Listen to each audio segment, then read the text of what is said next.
We are down in Homeland Park at the Homeland Park Church of God, and we've got some members that are going to tell us their story. I was born in Marietta, South Carolina. My dad worked as a carpenter for a Daniel Construction Did he Company. really? Yes.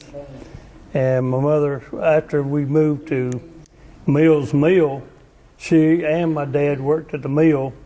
He worked as a guy that took care of all the mill houses, putting in street lights, putting in windows, doors for the houses. And my mom worked in the cafeteria in the mill.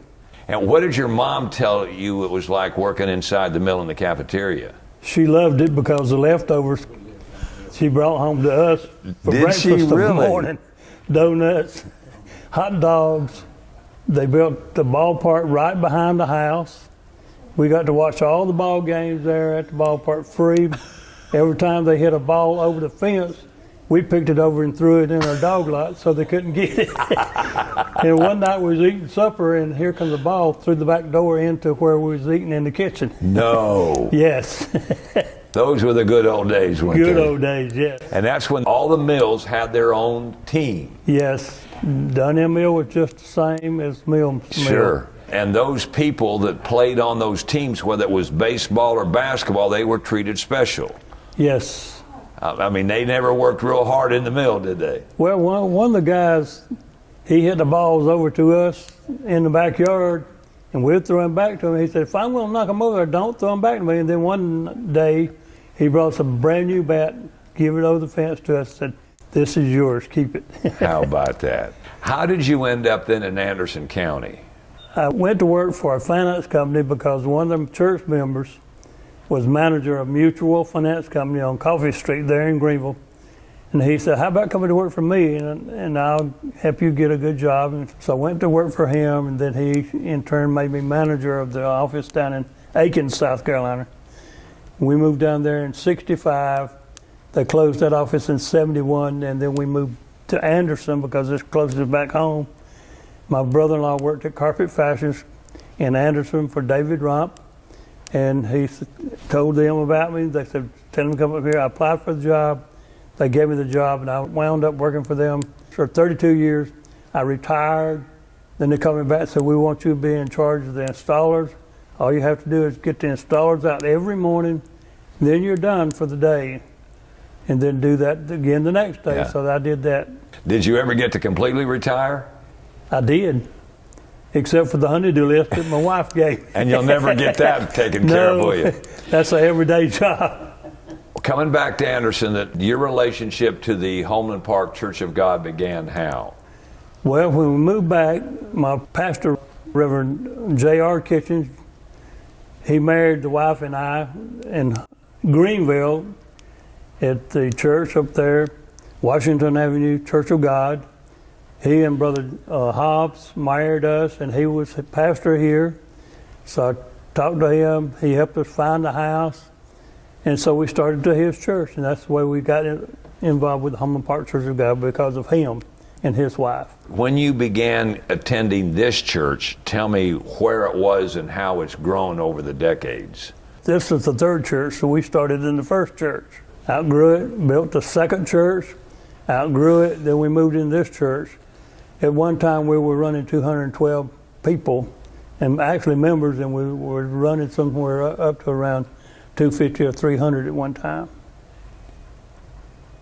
That's kind of amazing, and you were able to do this expansion right next to where church number one was. Tell me how you did pull that off. Well, we went from one church, we bought the next lot, built that church, outgrew it and bought the next lot, built this church.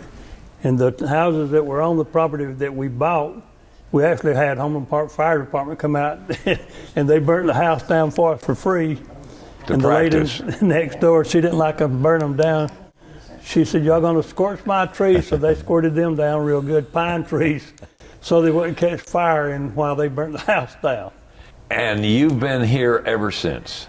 Since 1971, November 71. Pretty amazing. Yes. Yeah. What's there special about this church, do you think? You can feel the presence of God working among the people.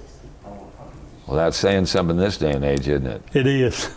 Yeah. Tell me the story about how you met Ray. That is a little interesting. My dad moved us down to the White Horse Road, right close to 123. And I went to Carolina High School, and we went to Washington Avenue Church of God. Okay. Before we were members at Slater Church of God. And there I met this young girl about my age, and we became friends. And we found out that my brother was in service in the Marines and her brother was in the Army. So we wrote to our brothers and told them about these girls. And so they started writing. Ray wrote to me. Really? And we met that way. And the Christmas of 1961, he came home, and I met him at church. Did you talk to him on the phone at all? No. So it was just strictly the written page. Yes. And now finally you meet this guy at church. Yeah. Was And I Ray said- in uniform? Probably. So, but you knew that was him. Yes. I don't know how I knew. Well, your heart told It's you been a that. long time. It's been about 60 years ago. Did he invite you out for a date? I think so. We met and we talked. Yeah, we dated. Do you know where your first date was? It was probably at a Saturday night, all night gospel singing at the Memorial Auditorium. Oh, my stars. Now that brings back a lot Yes, of memories. it I haven't does. thought about that in a long time. Because Hovey Lister and the Statesmen would come there, the Yeah, Blackwood Brothers would yeah. come there, so it was maybe one of those gospel music shows In the that early you- 60s. that you and Ray went down there and enjoyed that. What was it? What was the story when he decided that he wanted to propose to you? How did that go down? Do you remember? Well, we'd been dating for quite a while, and we talked about marriage. Okay. But I wasn't ready. I wasn't ready because I wasn't but 18. Right. Still a young girl. But Christmas, I think he gave me a diamond. Okay. So he gives you the ring, and then how long before you get married? August of 63. Okay. 7 months. We were engaged 7 months. And then you all moved to Anderson, and you started attending the Homeland Park Church of Yes. God. In those early days, did you do anything at the church as far as helping out? I taught Sunday school. Okay, which class? I think it was the junior girls class I taught. That would be pretty challenging, wouldn't it? I enjoyed that age and those girls. I did. Yeah. Over the years, have you ever run into any of those girls that you taught? Yes. Tell me a story about that. Sherry Jones, I believe was her last name. Yes. I met her, I think at Walmart, and she was there with her young son, and she introduced me as her old Sunday school teacher, is why she was still in the church today. She attends West Anderson Church of God now. Okay. That has to be pretty I'm very heartwarming. thankful. Yeah. God's been good. The other thing that the Homeland Park Church of God is known for is these free meals that you give out. Yes. Do you know the story of how that started and why you still do it? Well, the free food started with David Watt. The preacher. No, he was a member, just Okay. a church member, active church member. Okay. We did that for quite a few years, a long time. And then recently, the one that's over that is Chad Bridges. He had a vision. Okay. The Lord spoke to him and said he wanted to give out food. Again, so we brought it back He does it once a month, once a month.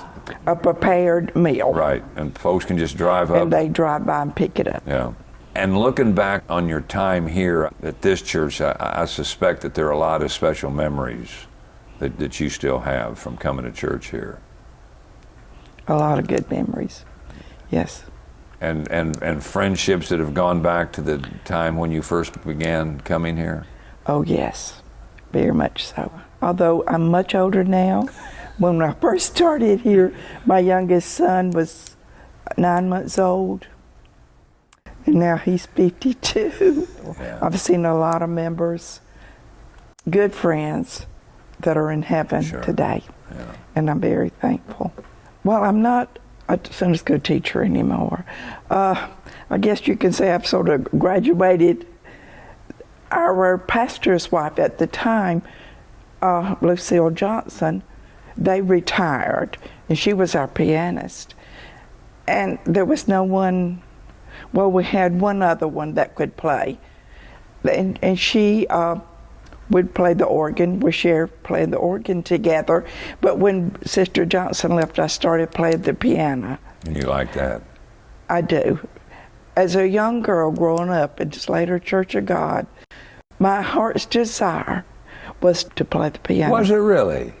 Yes. So you took lessons up there? No, I didn't take lessons. My dad was the choir director, and he taught me to read music by the old do-re-mi's. Yes, sir. I learned to read do-re-mi's. And I started playing at home with Dad teaching me just the simple notes and the timing. And so when Sister Johnston retired and left the church, I had to fill in. Ann Bond was the pianist. Well, she'd help and I would help, and we'd share the organ and the piano. But then Ann left, and I became the primary pianist. And Ray does what? He has been the clerk of this church for years. Not long after we started here in 1971, the clerk retired, and he was voted in, and he's been clerk. Ever since. Taking care of the business. Ever since. A long time. I went to work when I was 15 in a dress plant. What was that like when you say you worked at a dress plant? To start with, I was like a service person, and they had the skirts that were gathered, and they had big old long ones, you know, and they just made a little dart about that long in that skirt, and I had to fold them skirts and lay them out for the next person to get, you know. And it was hard work for me starting out at 15 years old. Yeah. The other thing you did is you played. Your dad was a guitar player. Tell me about it. How old were you when he taught you how to play the guitar? I was probably about 10 or 11. And what did you all do once you learned to play the guitar? Well, I didn't start playing in church till we moved down here. And I started in the old church over there, started playing. But I'd play at home. And we would go to different churches up there and sing. Me and my dad would. Was that kind of fun? It was okay, but you would sing so much and then you'd just give out, you know, and they'd want to hear more, and it was just... Well, you were good. That's why they wanted to hear more. If you weren't any good, they wouldn't. Tiring. Yeah, yeah. And then how did you get in Anderson from Oconee County? I married, and my husband was working at R.J. Letourneau in Toccoa, Georgia, and he got laid off, and he went to work at Fiberglass, and we married in July '52 and moved to Anderson in March, I believe it was, of '53. All right, and then when did you start coming to the Homeland Park Church of God? In 1964 or either 65. And what was the reason that you all started coming to church here?